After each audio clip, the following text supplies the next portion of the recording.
So the acceptance and the declaration of our acceptance as all being good and very good could be a mantra for every minute of every day.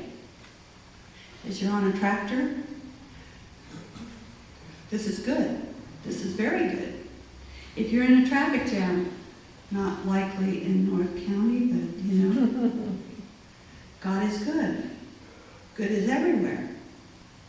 When you hit your thumb instead of the nail with the hammer, oh, that's good too. At least it taught me how to hammer nails. You see, acceptance of yourself and of others.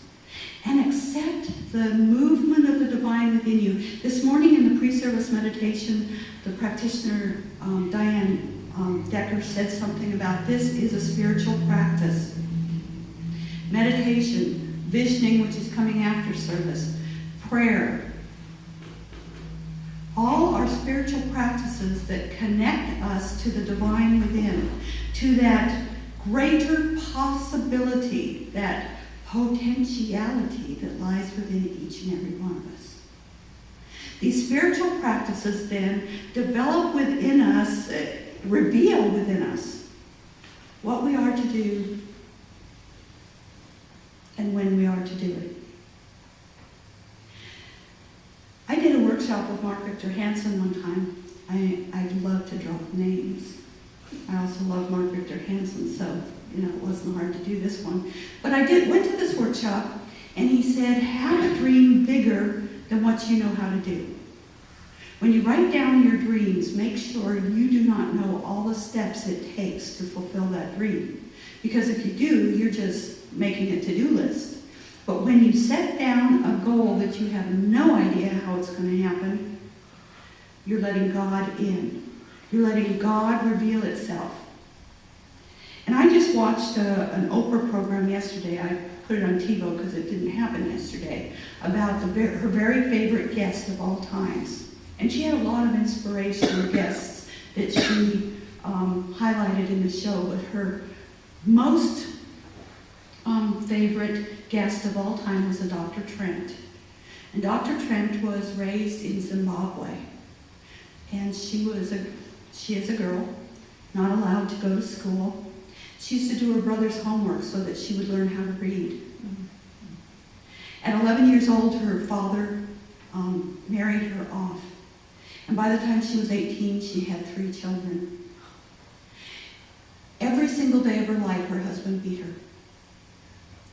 And one day, a visiting American came to the camp, to this small little town, and said to her, you have a dream. Keep it. Keep it safe and let it happen.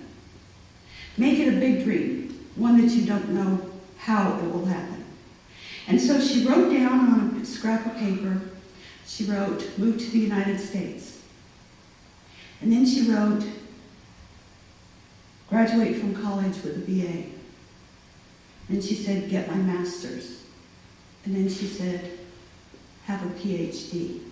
And she took this piece of paper and she wrapped it up in a piece of tin. It wasn't even an enclosed piece of tin, it was just a strip of tin, and she wrapped it up and she went and she buried it in the ground. And then she put a rock over it.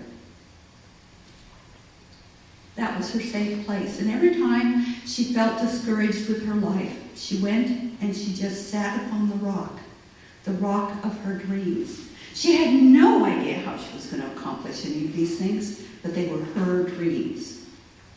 Well, as time went on, she went to the United States. She graduated with a bachelor's.